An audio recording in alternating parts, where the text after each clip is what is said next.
Je m'appelle Dorénée, à 35 ans, je ne m'attendais pas à être veuve. Quand Jacques est mort subitement le mois dernier, mon monde s'est effondré, mais rien ne m'avait préparé à ce qui s'est passé après ses funérailles. Je suis rentré chez moi pour trouver ma belle-sœur, Patricia, et son mari déjà installés, leurs valises défaites dans ma chambre. Patricia m'a regardé droit dans les yeux et a dit, « Cette maison est à moi maintenant. J'ai déjà vendu tes affaires, alors sors d'ici. » Je n'ai pas pu m'empêcher de rire car elle n'avait aucune idée de ce qui l'attendait. Avant de continuer mon histoire, j'aimerais savoir d'où vous regardez. Laissez votre emplacement dans les commentaires ci-dessous. Cliquez sur le bouton j'aime et abonnez-vous pour rejoindre notre communauté de survivants. Croyez-moi, vous voudrez voir comment cette histoire se déroule. Jacques et moi nous sommes rencontrés il y a 12 ans lors d'un gala de charité au centre-ville de Chicago. J'avais alors 23 ans, je travaillais comme bénévole à la vente aux enchères d'art tout en terminant mon diplôme d'enseignement. Il avait 28 ans et se faisait déjà un nom en tant que conseiller financier avec une capacité étonnante à prédire les tendances du marché. Je me souviens parfaitement de ce moment. J'arrangeais une exposition de paysages à l'aquarelle quand j'ai accidentellement renversé un vase coûteux. Alors que j'essayais frénétiquement de le rattraper, une main s'est tendue et l'a saisi en plein vol. Cette main appartenait à Jacques. « Belle prise », ai-je dit, sentant mes joues rougir de honte. « J'ai de bons réflexes », a-t-il répondu avec un sourire qui a fait battre mon cœur. Les marchés financiers n'attendent personne. Cette nuit-là, nous avons parlé pendant des heures de tout, de l'art de la Renaissance à son entreprise familiale, en passant par mes rêves d'enseigner l'art à des enfants de l'école primaire. Jacques était différent de tous ceux que j'avais rencontrés. Il venait d'un milieu aisé mais le portait avec légèreté. Son intelligence n'avait d'égal que sa gentillesse. Notre romance a été un tourbillon. En moins de 6 mois, nous nous sommes mariés lors d'une petite cérémonie au bord du lac Michigan. Sa mère, Eleanor, était là, rayonnante de joie et m'accueillant chaleureusement dans la famille. On remarquait l'absence de sa sœur, Patricia, qui prétendait qu'une urgence professionnelle l'avait retenue. J'apprendrai plus tard que ce fut le premier de nombreux affronts. Jacques et moi avons construit une belle vie ensemble. Il a continué à gravir les échelons dans sa société d'investissement pendant que j'obtenais un poste d'enseignante d'art à l'école primaire de Westbrook. Nous avons d'abord loué un petit appartement, économisant assidûment pour la maison de nos rêves. Jacques n'a jamais voulu dépendre de l'argent de sa famille, préférant tracer sa propre voie. 5 ans après notre mariage, nous l'avons trouvé, une magnifique maison de style colonial dans une banlieue verdoyante avec un grand jardin et beaucoup d'espace. La maison avait besoin de travaux, mais nous avons immédiatement vu son potentiel. Les week-ends étaient consacrés à peindre les murs, à refaire les parquets et à planter un jardin. Chaque clou planté et chaque graine semée était un investissement dans notre avenir commun. La seule ombre à notre bonheur était notre lutte contre l'infertilité. Après 3 ans d'essais naturels, nous avons consulté des spécialistes qui ont effectué d'innombrables tests. Le diagnostic a été dévastateur, j'avais une endométriose sévère qui rendait une grossesse improbable. Nous avons discuté de l'adoption et de la gestation pour autrui, mais avons décidé de prendre du temps pour digérer la nouvelle avant de prendre une décision. La famille, c'est plus que la biologie, disait Jacques en me serrant dans ses bras les nuits où je pleurais. Nous avons l'un l'autre, et c'est suffisant. Le reste se mettra en place. À travers ces épreuves, ma relation avec Jacques n'a fait que s'approfondir. Il ne m'a jamais fait sentir moins femme parce que je ne pouvais pas porter d'enfant. Au lieu de cela, nous avons canalisé nos instincts nourriciers ailleurs.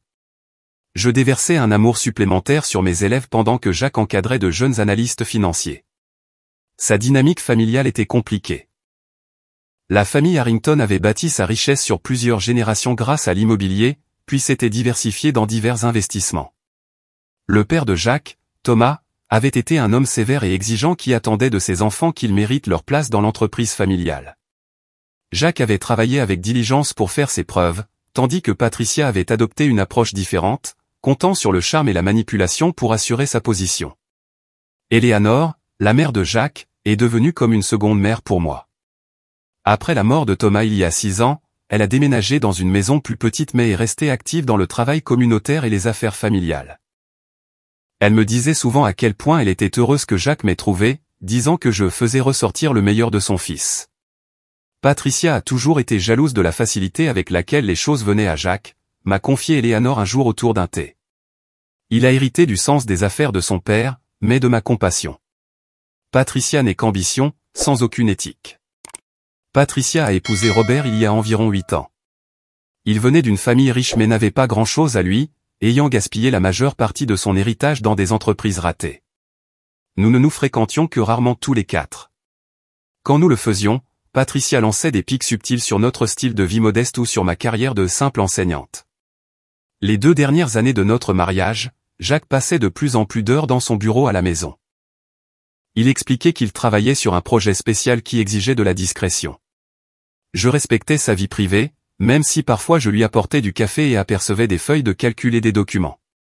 Il semblait parfois troublé, mais souriait rapidement et changeait de sujet quand je lui demandais ce qui n'allait pas, juste quelques affaires familiales, disait-il. Rien dont tu doives t'inquiéter. 3 mois avant sa mort, Jacques a mis à jour son assurance vie et m'a demandé de rencontrer son avocat, Daniel, pour revoir nos testaments. Je pensais que c'était juste une planification financière responsable. Je n'avais aucune idée qu'il se préparait à une tempête qui se préparait juste à l'horizon. Le jour de la mort de Jacques a commencé comme n'importe quel autre mardi. Il m'a embrassé pour me dire au revoir à 7h30 du matin, a promis de prendre de la nourriture thaïlandaise pour le dîner, et s'est dirigé vers son bureau au centre-ville. Je suis allé à l'école, apprenant à mes élèves de 3e année à créer des sculptures en papier mâché. Juste après le déjeuner, pendant ma période de planification, mon téléphone a sonné.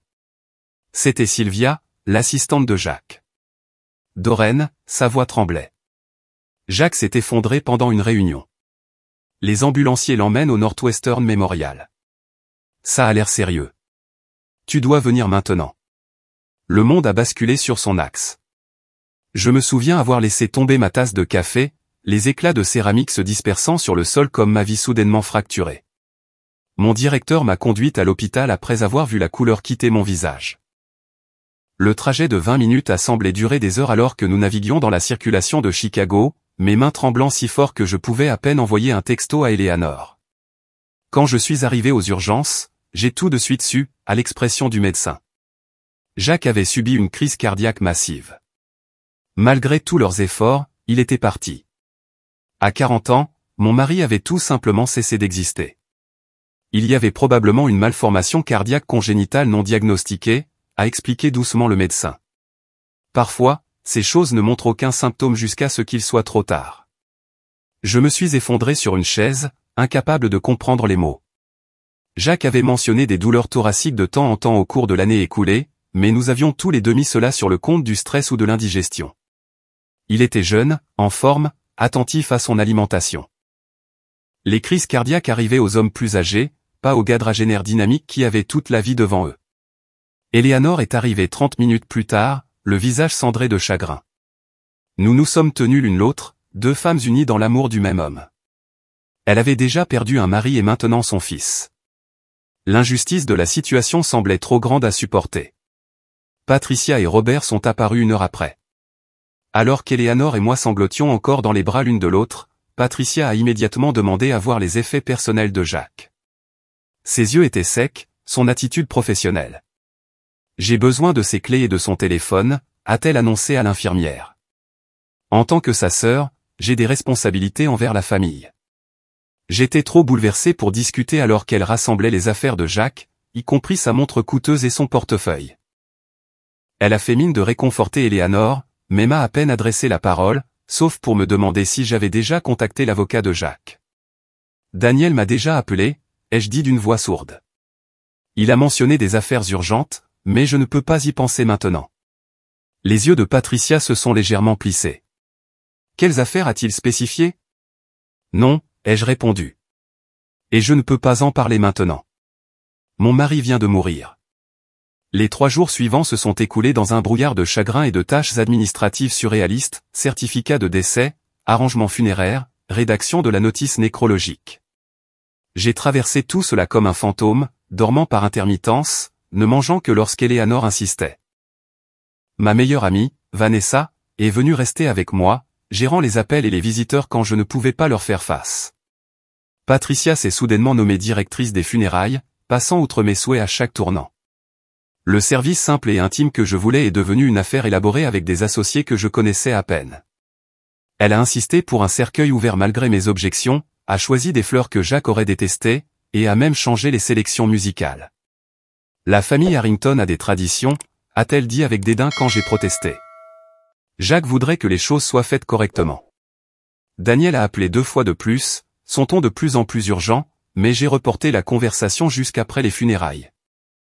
Je ne pouvais pas supporter de discuter de testament et de biens alors que le corps de mon mari n'était pas encore enterré. Les funérailles elles-mêmes ont été un flou de vêtements noirs et de regards apitoyés. Je me tenais au bord de la tombe, mes jambes menaçant de céder alors qu'il descendait le cercueil de Jacques dans le sol. Eleanor me tenait la main d'un côté, Vanessa de l'autre. Patricia se tenait en face de nous, son expression indéchiffrable alors qu'elle jetait une rose blanche sur le cercueil. Plus tard, à la réception chez Eleanor, j'ai surpris Patricia en train de parler à Robert. Une fois que le testament sera lu, les choses seront remises en ordre, a-t-elle dit. La maison devrait revenir à la famille maintenant que Jacques n'a pas d'héritier. Je me suis éloigné, incapable de comprendre ce qu'elle voulait dire. Tout ce que je voulais, c'était rentrer chez moi, me blottir dans le lit que Jacques et moi avions partagé, sentir son oreiller tant que je le pouvais encore. Après la réception des funérailles, j'étais épuisé émotionnellement et physiquement. Vanessa a proposé de rester une nuit de plus, mais j'ai insisté sur le fait que j'avais besoin de temps seul chez moi pour tout digérer. Elle a accepté à contre-cœur, me faisant promettre de l'appeler si j'avais besoin de quoi que ce soit.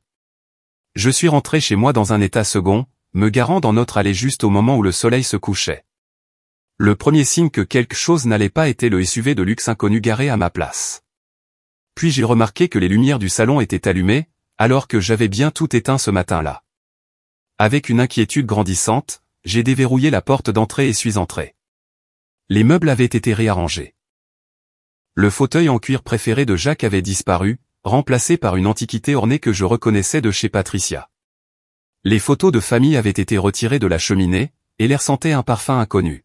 « Tu as finalement décidé de te montrer ?» La voix de Patricia venait de l'embrasure de la cuisine.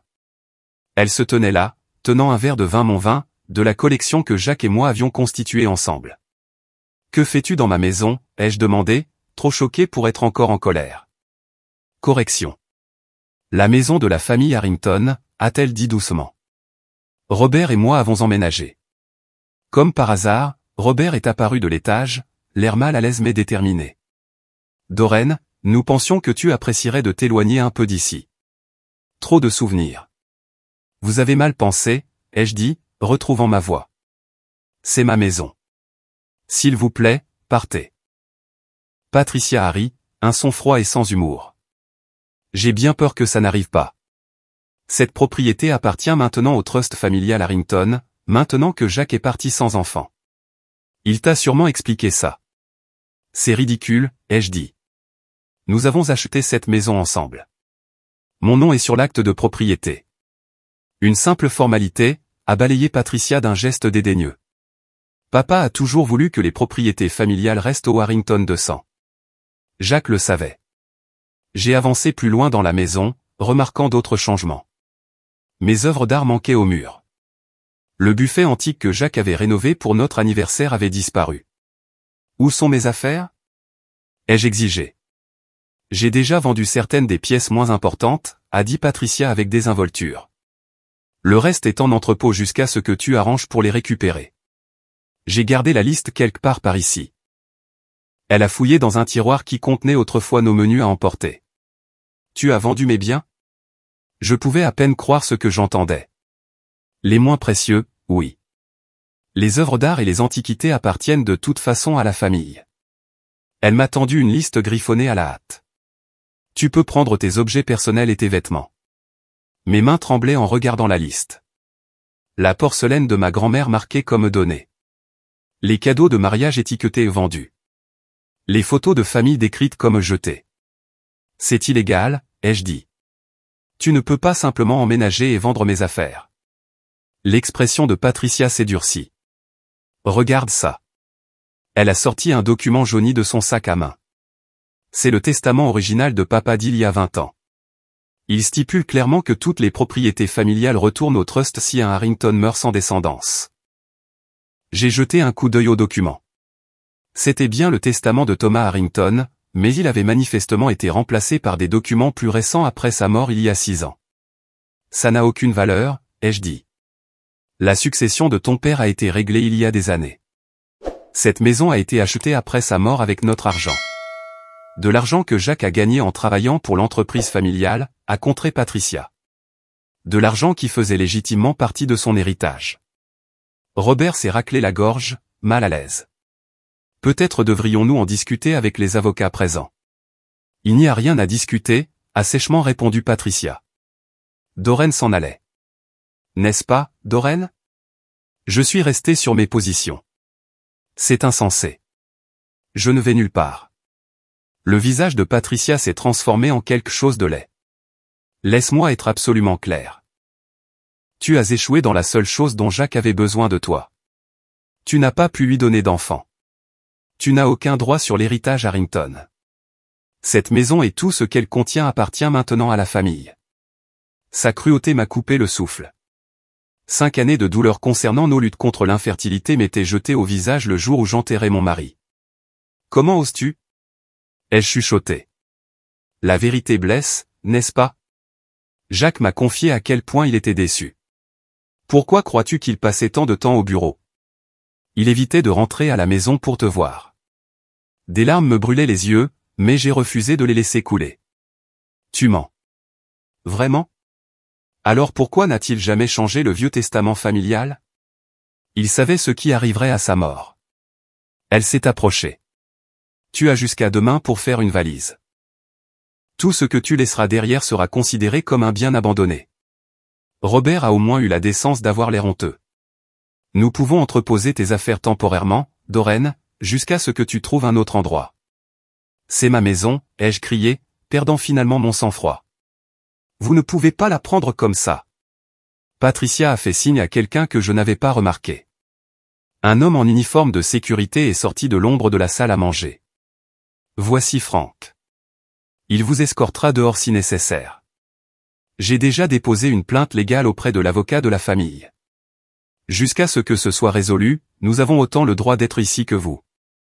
Dépassé et accablé, je me suis retiré dans la chambre principale pour récupérer quelques affaires essentielles, pour découvrir que Patricia et Robert l'avaient déjà réclamé.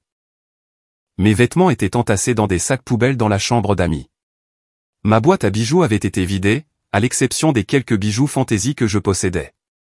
Même l'alliance de Jacques, que l'hôpital m'avait rendue, avait disparu de mon sac à main.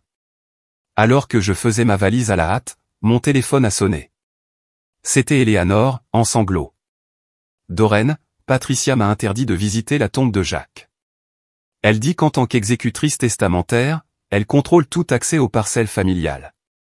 Elle a changé le code du portail du cimetière. Mon propre fils, et je ne peux même pas lui apporter de fleurs. Eleanor, écoute-moi, ai-je dit, essayant de rester calme pour elle. Patricia a perdu la tête. Elle et Robert ont emménagé dans ma maison et prétendent qu'elle leur appartient maintenant. Ils ont vendu ou entreposé la plupart de mes biens. Oh mon Dieu, a haleté Eleanor. J'avais peur de ça. Jacques m'a prévenu qu'elle pourrait essayer quelque chose, mais c'est au-delà de ce que même lui imaginait. Jacques savait, ai-je demandé, confuse. Pas maintenant, ma chérie. Pas au téléphone. Où vas-tu aller? Chez Vanessa? Je suppose, juste temporairement jusqu'à ce que je trouve une solution. Bien. Sois prudente. J'appellerai Daniel dès demain matin. Alors que je descendais les escaliers avec ma valise, Patricia regardait avec satisfaction. Une dernière chose, a-t-elle dit. J'aurai besoin des clés de ta maison. Je l'ai regardée, incrédule. Tu me voles ma maison, et tu t'attends à ce que je te remette mes clés? Ce n'est pas du vol quand c'est légitimement à nous, a-t-elle répondu froidement. Les clés, s'il vous plaît. Je les ai laissées tomber sur le sol à ses pieds, et suis sorti de ma propre porte d'entrée, ne sachant pas si j'y retournerai un jour. Vanessa a été horrifiée quand je suis arrivé à son appartement avec une seule valise et une histoire qui semblait trop bizarre pour être vraie. Elle m'a versé un verre d'alcool fort et a appelé son frère, qui se trouvait être un officier de police. Malheureusement, c'est une affaire civile, a-t-il expliqué après avoir entendu mon histoire. Comme son nom figure sur des documents, même anciens, et qu'elle est un membre de la famille, la police ne peut pas simplement l'expulser. Vous aurez besoin d'une ordonnance d'urgence du tribunal. J'ai passé une nuit agitée sur le canapé lit de Vanessa, alternant entre les larmes et la fureur. Dès le matin, j'ai appelé Daniel Woods, l'avocat de Jacques. Sa réponse a été immédiate. J'essayais de vous joindre, a-t-il dit avec urgence. Jacques a laissé des instructions spécifiques au cas où il lui arriverait quelque chose. Pouvez-vous venir à mon bureau tout de suite? 1 heure plus tard, j'étais assise en face de Daniel dans son bureau du centre-ville. Il avait la soixantaine, des yeux bienveillants derrière des lunettes à monture métallique et une réputation de minutie. Jacques lui faisait une confiance aveugle. D'abord, permettez-moi de vous présenter mes plus sincères condoléances, a commencé Daniel. Jacques n'était pas seulement un client, mais un ami. Merci, ai-je dit automatiquement. Daniel, Patricia a pris ma maison. Elle prétend qu'elle appartient au trust familial maintenant que Jacques est parti. Daniel a froncé les sourcils. C'est complètement faux. Jacques a été très clair sur ses volontés. Il a mis à jour son testament le mois dernier. J'ai relevé la tête brusquement. Le mois dernier? Pourquoi? Je pense qu'il est préférable que Jacques s'explique lui-même, a dit Daniel de manière énigmatique. Il a déverrouillé un tiroir et a sorti une enveloppe scellée avec mon nom écrit de la main familière de Jacques. Il m'a demandé de vous la donner s'il lui arrivait quelque chose. Avec des doigts tremblants, j'ai ouvert l'enveloppe et j'ai commencé à lire. Ma très chère Doreen, si tu lis ceci, le pire est arrivé. Je suis tellement désolé de te laisser seul pour affronter ce qui va suivre. J'espérais résoudre cette situation de mon vivant, mais si je ne le pouvais pas, je devais m'assurer que tu sois protégé. Depuis 1 an, j'enquête sur des irrégularités financières dans l'entreprise familiale. Ce que j'ai découvert m'a choqué. Patricia détourne systématiquement des fonds de l'entreprise depuis au moins 10 ans, peut-être plus. Des millions de dollars détournés par le biais de sociétés écrans, de fausses factures, de comptes manipulés. Quand je l'ai confrontée il y a 3 mois, elle a menacé de te détruire si je la dénonçais. J'ai rassemblé des preuves à présenter au conseil d'administration et aux forces de l'ordre, mais je devais d'abord m'assurer que tu sois en sécurité. Dans mon bureau, derrière le tableau du lac Michigan, il y a un coffre-fort mural. La combinaison est la date de notre anniversaire. À l'intérieur, tu trouveras une clé USB avec toutes les preuves que j'ai recueillies, y compris des enregistrements des menaces de Patricia. J'ai mis à jour mon testament pour m'assurer que tout ce que je possède te revienne directement. La maison est à toi seul. J'ai également créé un fonds fiduciaire auquel Patricia ne peut accéder en aucune circonstance. Fais confiance à Daniel. Fais confiance à ma mère. Ne fais pas confiance à Robert. Il sait ce que Patricia a fait et en a profité, bien que je pense qu'il est plus faible que malveillant. Je t'aime plus que je ne peux l'exprimer. Tu as été la meilleure chose de ma vie. Toujours à toi, Jacques. J'ai regardé la lettre, incapable de parler. Daniel a attendu patiemment que je digère cette bombe. Il savait, ai-je finalement chuchoté. Il savait qu'il pouvait mourir. Jacques s'inquiétait pour sa santé, a admis Daniel. Il a mentionné des douleurs thoraciques, des vertiges. Il voulait que tout soit en ordre au cas où. Et Patricia, vous a-t-il dit ce qu'elle a fait? Daniel a hoché la tête gravement. Pas en détail, mais assez pour que je comprenne la gravité de la situation. Le testament mis à jour est très spécifique. Tout ce que Jacques possédait vous revient directement, avec des dispositions pour les soins d'Eleanor. Il n'y a aucune revendication de trust familial sur votre maison. Patricia n'a aucune base légale pour ses actions. Mais elle est déjà là-bas avec des gardes de sécurité. Elle a vendu mes biens. C'est du vol et une effraction, a dit fermement Daniel. Nous allons demander une injonction d'urgence aujourd'hui, mais d'abord, nous devons sécuriser cette clé USB. C'est votre meilleur levier. Vanessa m'a conduite à ma maison pendant l'heure de déjeuner habituelle de Patricia. Nous nous sommes garés plus bas dans la rue et nous sommes approchés avec précaution. Comme Jacques l'avait craint, les serrures avaient été changées. Heureusement, dans notre enthousiasme pour la rénovation, nous avions installé une clé cachée dans une fausse pierre près de l'abri de jardin. La maison était vide lorsque nous sommes entrés par la porte arrière.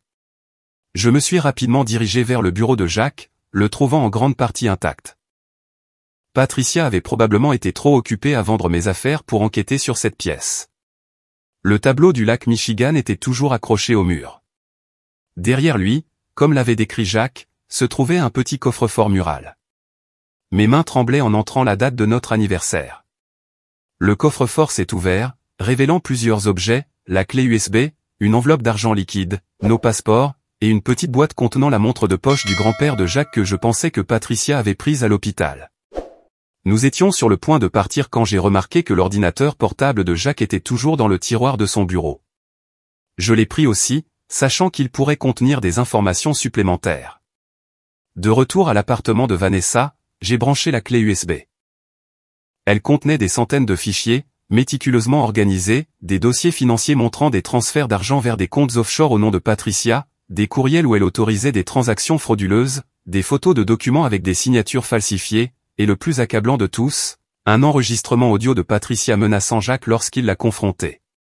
Si tu parles de ça à qui que ce soit, je m'assurerai que Doreen perde tout, sa voix grondait depuis les haut-parleurs de l'ordinateur. La maison, sa réputation, son travail. J'ai des amis partout, Jacques. Trahis-moi, et vous le regretterez tous les deux. J'ai également découvert des courriels entre Jacques et les membres du conseil d'administration de l'entreprise familiale exposant ses préoccupations dans un langage prudent et mesuré. Il avait constitué un dossier, rassemblé des alliés, se préparant à dénoncer Patricia lors de la prochaine assemblée annuelle du conseil d'administration. Mais son cœur a lâché avant qu'il ne puisse finir ce qu'il avait commencé. Cet après-midi-là, Eleanor a appelé. Doreen, j'ai trouvé quelque chose que tu devrais voir. De vieilles photos de famille et des lettres.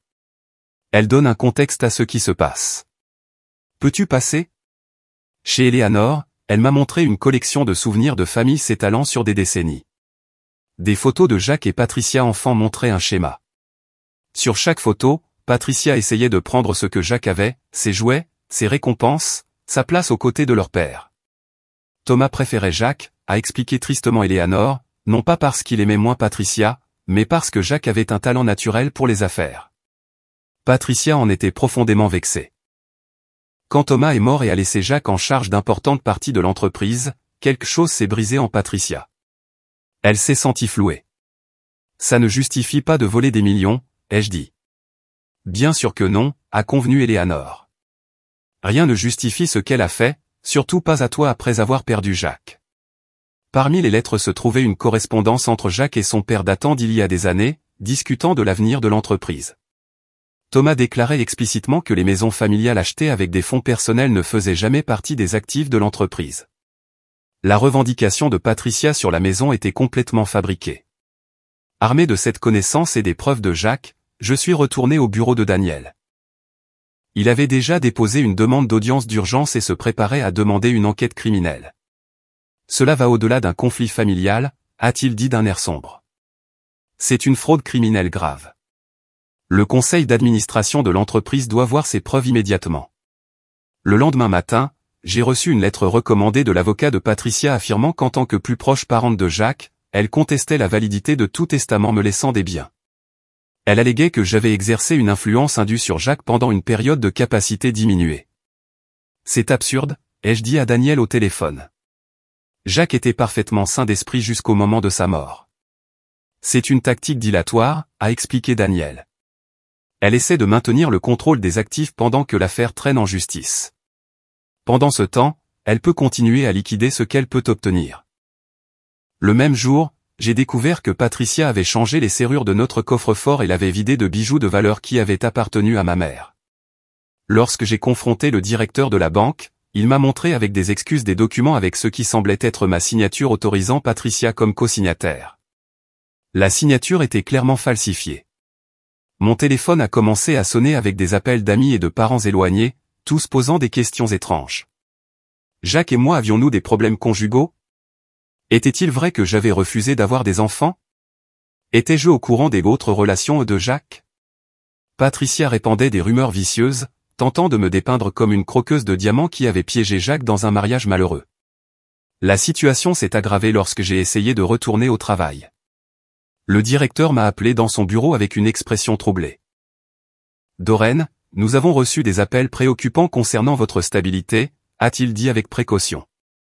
Une femme s'identifiant comme votre belle-sœur a exprimé son inquiétude que vous ne soyez peut-être pas émotionnellement équipé pour être avec des enfants en ce moment. Elle essaie de détruire ma vie, ai-je dit, retenant mes larmes.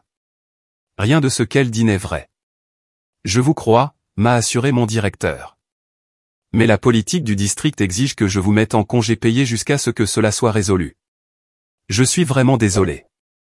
Sans ma maison, beaucoup de mes biens, et maintenant temporairement sans mon travail, je sentais Patricia resserrer un nœud coulant autour de ma vie. Ce soir-là, j'ai reçu des messages menaçants de son avocat, m'avertissant que si je poursuivais des poursuites contre elle, elle révélerait des informations qui nuiraient de manière permanente à ma réputation professionnelle. Le lendemain, Vanessa et moi sommes passés devant ma maison pour découvrir que Patricia avait engagé des gardes de sécurité privés qui nous ont arrêtés au bout de l'allée. Les jardins que Jacques et moi avions amoureusement plantés étaient en train d'être arrachés pour ce qui ressemblait à l'installation d'une piscine. Vous ne pouvez même pas entrer sur la propriété sans la permission de Madame Harrington, nous a informé le garde. Je suis Madame Harrington, ai-je dit entre les dents. Pas selon mon employeur, a-t-il répondu sèchement. Plus tard cette semaine-là, Eleanor m'a appelé en panique. Patricia était ici avec son avocat. Elle a exigé que je signe des papiers lui donnant l'autorité sur les biens restants de Thomas. Quand j'ai refusé, elle a menacé de contester ma compétence et de me faire placer en maison de retraite. Je me suis précipité chez Eleanor pour la trouver secouée mais résolue. Je ne céderai pas à son intimidation, a-t-elle déclaré. Thomas serait horrifié par ce qu'elle est devenue. Pendant que j'étais là, Robert a appelé, demandant à me rencontrer en privé. Contre l'avis d'Eleanor, j'ai accepté de le voir dans un café à mi-chemin entre nos maisons. Je ne peux pas rester longtemps, a-t-il dit nerveusement, jetant un coup d'œil par-dessus son épaule, comme s'il s'attendait à voir apparaître Patricia. Tu dois savoir que Patricia est allée trop loin. Je n'ai jamais accepté de te jeter hors de ta propre maison. Pourtant, tu y vis toujours, ai-je souligné froidement. Il a eu la grâce d'avoir l'air honteux. J'essaie d'atténuer les dégâts. Elle voulait jeter tous tes souvenirs personnels. J'ai secrètement stocké des choses que je sais devoir être importantes pour toi. Pourquoi me dis-tu ça maintenant? Parce qu'elle falsifie des documents, a-t-il chuchoté. Pas seulement des signatures sur des formulaires bancaires. Elle crée des registres d'entreprises antidatés, de faux procès-verbaux de conseils d'administration, même un codicile frauduleux à l'Ancien Testament de Jacques. Elle a quelqu'un au bureau des archives qui l'aide. Tu dois aller à la police, ai-je insisté. Robert a pâli. Tu ne comprends pas. Elle a aussi des choses sur moi. Des irrégularités financières dans lesquelles j'ai été impliqué. Elle s'assurera que je tombe avec elle. Alors aide-moi anonymement, ai-je suggéré. Dis-moi où chercher, quoi surveiller. Il a glissé un papier plié sur la table. Ce sont les dates et les numéros de documents des registres qu'elle a modifiés, le nom de son contact au bureau des archives, les numéros de compte pour les transferts offshore. Il s'est levé pour partir. Je n'ai jamais été ici. Tu ne m'as jamais vu. Le lendemain a apporté un autre coup dur. Eleanor a été hospitalisée pour des douleurs thoraciques après une confrontation avec Patricia au mausolée familial. Patricia y avait également changé les serrures, empêchant Eleanor de visiter les lieux de repos de son mari et de son fils. Le médecin dit que c'était une angine de poitrine induite par le stress, a rapporté Vanessa après avoir rendu visite à Eleanor. Elle se remettra, mais elle doit éviter d'autres confrontations. À ce stade, la nouvelle du différend s'était répandue dans la famille élargie. Les gens ont commencé à prendre parti. Ceux qui bénéficiaient de la position de Patricia dans l'entreprise la soutenaient. D'autres, qui avaient été témoins de sa manipulation au fil des ans, se sont ralliés à moi et à Eleanor. Le dîner du dimanche chez le cousin George a dégénéré en une dispute hurlante lorsque les allégations de Patricia ont été contestées par Simon, l'ami d'enfance de Jacques, qui connaissait la vérité sur notre mariage. Pendant tout ce temps, Daniel a travaillé sans relâche sur l'affaire juridique, déposant des requêtes pour geler les actifs, soumettant des preuves des falsifications de Patricia et faisant pression pour des accusations criminelles. Mais les roues de la justice tournaient lentement tandis que la destruction de ma vie par Patricia s'accélérait. La goutte d'eau qui a fait déborder le vase est arrivée lorsque Patricia a réussi à accéder à mon compte de messagerie et à envoyer des lettres de démission à mon école et au programme d'art-thérapie pour enfants où je faisais du bénévolat.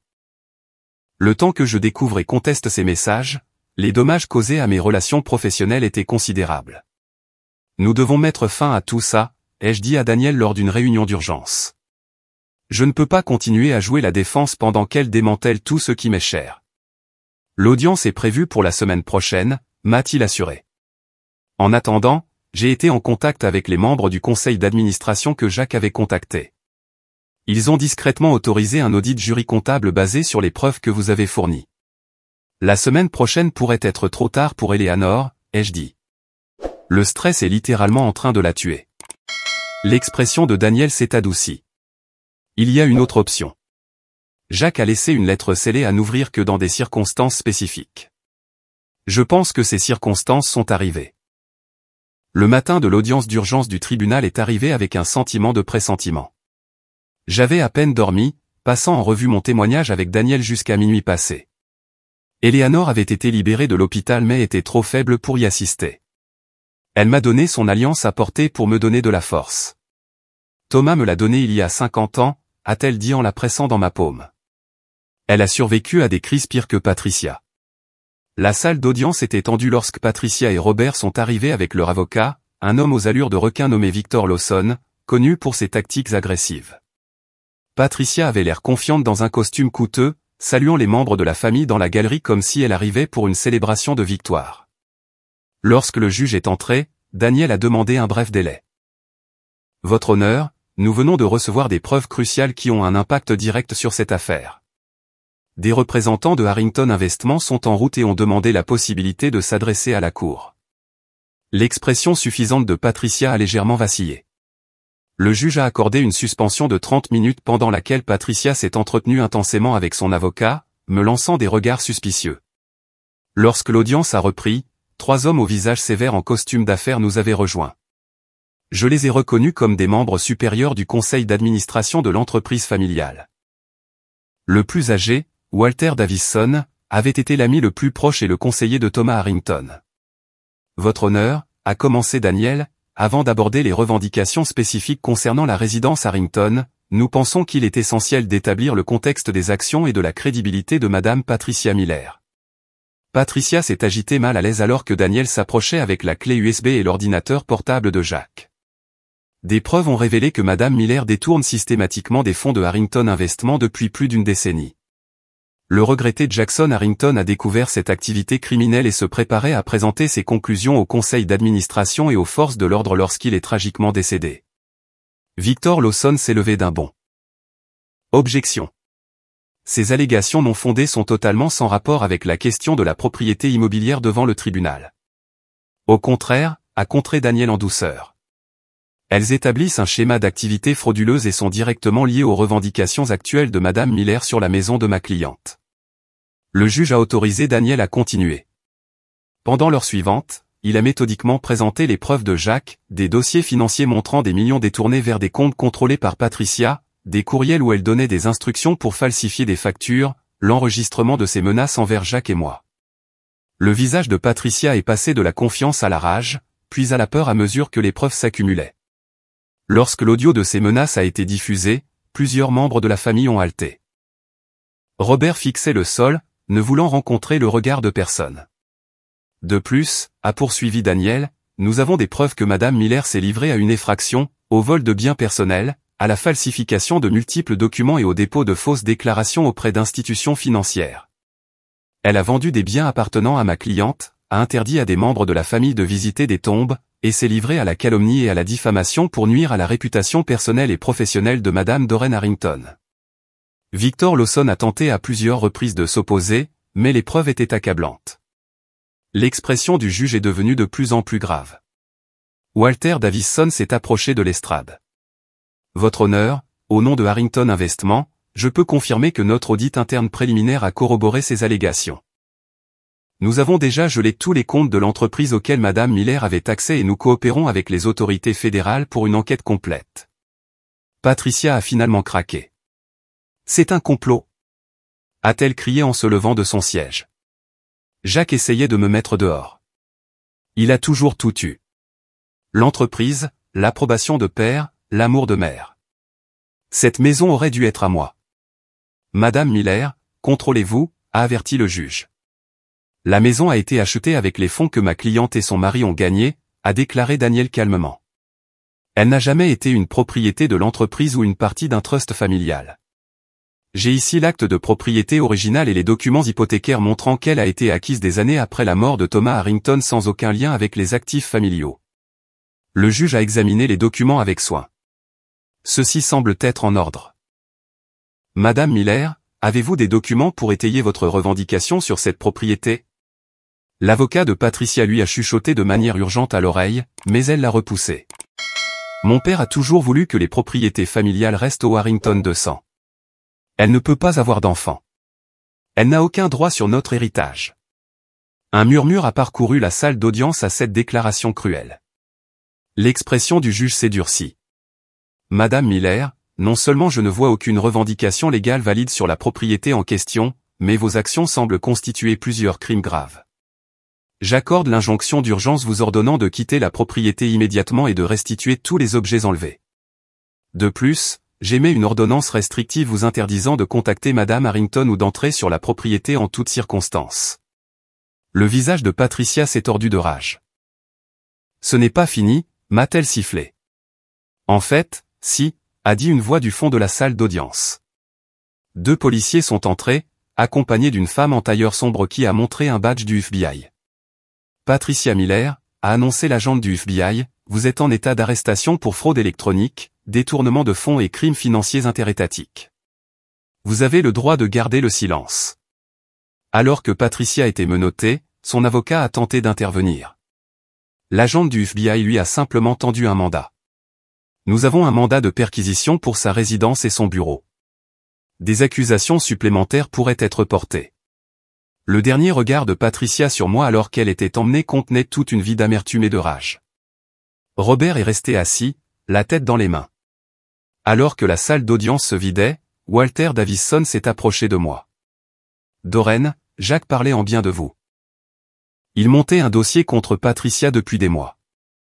Le conseil d'administration a d'abord résisté à enquêter sur ces affirmations, ne voulant pas croire qu'un Harrington puisse trahir la famille de cette façon. Quand il est mort, nous avons craint que les preuves ne meurent avec lui. Il s'est assuré que ce ne soit pas le cas, ai-je dit doucement, serrant la lettre de Jacques dans ma poche. L'entreprise vous doit une fière chandelle, a poursuivi Walter. S'il y a quoi que ce soit que nous puissions faire, assurez-vous simplement qu'on s'occupe d'Eleanor, ai-je répondu. Elle a assez souffert.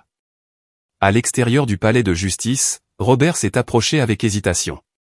Doreen, je veux que tu saches que je n'avais aucune idée jusqu'où Patricia irait. Les choses qu'elle a dites sur toi et Jacques étaient des mensonges. Votre mariage était ce que le nôtre aurait dû être. Tu es resté là pendant qu'elle me jetait hors de ma propre maison, lui ai-je rappelé. Je sais. Je demande le divorce demain. J'ai déjà déménagé mes affaires de ta maison. Il m'a tendu une clé. Les gardes de sécurité ont été renvoyés. J'ai sauvé ce que j'ai pu de tes objets personnels. J'ai pris la clé sans le remercier. Toute sympathie que j'aurais pu ressentir pour Robert était éclipsée par sa lâcheté au moment crucial. Alors que Vanessa me ramenait à la maison, j'ai ressenti un mélange complexe de justification, de chagrin et d'épuisement.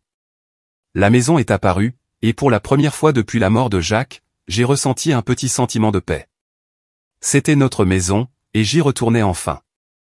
Les semaines qui ont suivi l'arrestation de Patricia ont été un tourbillon de procédures judiciaires et de contrôle des dommages. Elle faisait face à de multiples accusations fédérales pour le stratagème de détournement de fonds, avec des accusations supplémentaires au niveau de l'État pour l'effraction, le vol et la falsification. Malgré les efforts de son avocat pour obtenir une caution, le juge l'a considéré comme un risque de fuite en raison des comptes à l'étranger et de son mépris manifeste pour la loi. Robert a demandé le divorce et a coopéré avec les procureurs en échange de la clémence. Son témoignage a révélé que l'étendue des crimes de Patricia remontait plus loin que ce que même Jacques avait découvert. Bien que Robert doive faire face aux conséquences de son rôle, sa coopération a considérablement réduit sa peine potentielle. Récupérer ma maison était à la fois curatif et déchirant. Beaucoup de mes biens avaient disparu à jamais, vendus à des acheteurs sans méfiance à travers le pays. Les jardins avaient été partiellement détruits, et Patricia avait peint plusieurs pièces de couleur criarde par dépit. Mais la structure elle-même, la maison que Jacques et moi avions amoureusement créée, est restée intacte. Eleanor a emménagé dans la maison d'amis sur ma propriété après que son médecin lui ait déconseillé de vivre seul. Sa présence a été un réconfort pour nous deux. Ensemble, nous avons trié les affaires de Jacques, partageant des histoires et des larmes alors que nous décidions quoi garder, donner ou entreposer. Jacques a toujours dit que tu étais son encre, m'a dit Eleanor un soir alors que nous regardions des albums photos. Quand Thomas est mort, Jacques a eu du mal avec la responsabilité qui lui est soudainement tombée dessus.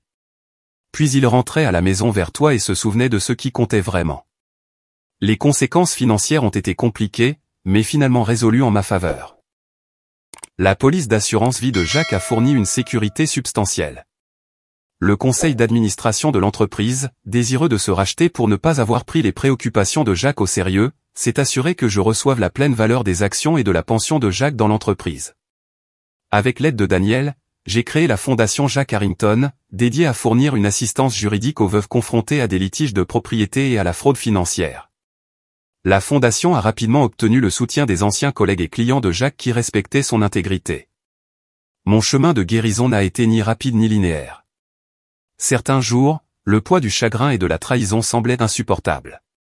J'ai rejoint un groupe de soutien pour jeunes veuves, trouvant du réconfort en partageant des expériences avec d'autres qui comprenaient vraiment. La thérapie m'a aidé à surmonter le traumatisme non seulement de la perte de Jacques, mais aussi d'avoir dû faire face à la cruauté de Patricia immédiatement après. 3 mois après l'audience du tribunal, j'étais prête à reprendre l'enseignement. Mon directeur m'a accueilli chaleureusement, et l'enthousiasme de mes élèves pour l'art a fourni une distraction bienvenue des questions juridiques persistantes. Créer de la beauté aux côtés d'enfants qui voyaient le monde avec des cœurs si ouverts s'est avéré profondément thérapeutique. Le bureau de Jacques est resté intact pendant 6 mois. Je ne pouvais pas me résoudre à entrer dans l'espace où il avait travaillé si diligemment pour protéger notre avenir. Quand je l'ai finalement fait, avec les encouragements d'Éléanore, j'ai découvert des notes pour des projets qu'il avait espéré poursuivre, des améliorations de la maison, des destinations de voyage, des idées pour mon cadeau d'anniversaire. Il n'a jamais cessé de planifier votre avenir ensemble, a dit Éléanore, essuyant des larmes alors que nous passions en revue ses notes. Progressivement, j'ai transformé son bureau en un atelier où je pouvais à nouveau poursuivre mon propre article. La première pièce que j'ai terminée était une aquarelle du lac Michigan, similaire à celle qui avait été accrochée au-dessus de son coffre-fort. Je l'ai placée au même endroit, un rappel à la fois de ce qui a été perdu et de ce qui reste. Le procès pénal de Patricia Harrington Miller est devenu une petite sensation dans les cercles financiers. L'accusation a présenté des preuves accablantes, y compris la documentation méticuleuse de Jacques. La stratégie de défense de Patricia, qui consistait à blâmer Jacques, s'est retournée contre elle de manière spectaculaire lorsque les membres du conseil d'administration ont témoigné de sa réputation d'intégrité. Elle a été condamnée à 15 ans de prison fédérale sans possibilité de libération conditionnelle avant au moins 10 ans. Le juge a ordonné la restitution des fonds volés, garantissant que Patricia sortirait de prison sans rien. Le nom de la famille a souffert à court terme, mais l'action rapide du conseil d'administration pour traiter la fraude et mettre en œuvre de nouvelles garanties a aidé à restaurer la confiance. Éléanore et moi avons assisté ensemble à la condamnation, non par vengeance, mais pour clore ce chapitre définitivement. Patricia a refusé de nous regarder, fixant droit devant elle pendant que le juge prononçait la sentence. Alors qu'elle était emmenée, je n'ai ressenti aucune joie, seulement le soulagement que sa capacité à nuire aux autres était enfin limitée. 1 an après la mort de Jacques, je me tenais devant sa tombe avec des fleurs fraîches. La douleur n'avait pas disparu, mais elle s'était transformée en quelque chose que je pouvais porter sans être écrasé par son poids. J'ai gardé notre maison, lui ai-je dit doucement. J'ai tenu ma promesse de m'occuper d'Éléanore. Je trouve mon chemin, un jour à la fois. Ce soir-là, alors qu'Éléanore et moi partagions le dîner sur la terrasse que Jacques avait construite, elle m'a tendu un journal que je n'avais jamais vu auparavant. Jacques me l'a donné en lieu sûr des mois avant de mourir, a-t-elle expliqué. Il m'a demandé de te le donner quand le moment serait venu. Je pense que c'est maintenant le moment. Le journal contenait les pensées privées de Jacques sur notre mariage, ses espoirs pour notre avenir, et des réflexions sur ce qui comptait vraiment dans la vie. La dernière entrée, datée de quelques jours seulement avant sa mort, disait « Si l'amour se mesure à la façon dont il nous transforme, alors ce que Doreen et moi partageons est incommensurable. » Elle m'a rendu meilleur d'une manière que je n'aurais jamais imaginée. Quoi qu'il arrive ensuite, cet amour reste ma plus grande réussite et mon héritage. Ces mots sont devenus ma pierre de touche dans les années qui ont suivi. J'ai finalement rénové la maison, non pas pour effacer la présence de Jacques, mais pour honorer notre vision commune tout en créant un espace pour ma vie en évolution. Éléanore est restée ma famille la plus proche, la mère que j'avais perdue jeune et retrouvée grâce à Jacques. La fondation a grandi, aidant des dizaines de femmes à naviguer dans des situations similaires à celles que j'avais vécues. Chaque histoire de réussite ressemblait à une transformation de la douleur en objectif, exactement comme Jacques l'aurait voulu. 5 ans après avoir perdu Jacques, je me tenais dans ma classe à regarder les élèves créer de l'art qui exprimaient leurs propres histoires. Mon parcours de la dévastation à la reconstruction m'avait appris que si nous ne pouvons pas contrôler ce qui nous arrive, nous pouvons choisir comment nous y répondons. La maison que Patricia avait essayé de voler était redevenue non seulement un foyer, mais aussi un sanctuaire de guérison et de nouveaux départs. Comme Eleanor me le rappelait souvent, citant Thomas, la vraie richesse n'est pas ce que vous possédez, mais ce que vous construisez qui vous survit. Jacques n'avait pas seulement construit une maison ou une carrière, mais un héritage d'amour et d'intégrité qui a continué à façonner des vies longtemps après son départ, y compris la mienne. Si vous avez déjà été trahi par quelqu'un en qui vous pensiez pouvoir avoir confiance, j'aimerais entendre votre histoire dans les commentaires. Comment avez-vous trouvé la force de vous reconstruire? Parfois, partager nos expériences aide les autres à savoir qu'ils ne sont pas seuls. Veuillez aimer cette vidéo si elle a résonné en vous. Abonnez-vous pour plus d'histoires de résilience et partagez-la avec quelqu'un qui pourrait avoir besoin d'entendre que même après une perte dévastatrice, il est possible de reprendre sa vie en main et de retrouver un but. Merci d'avoir écouté mon parcours, et rappelez-vous que votre histoire n'est pas terminée lorsqu'une tragédie frappe. C'est simplement le début d'un nouveau chapitre.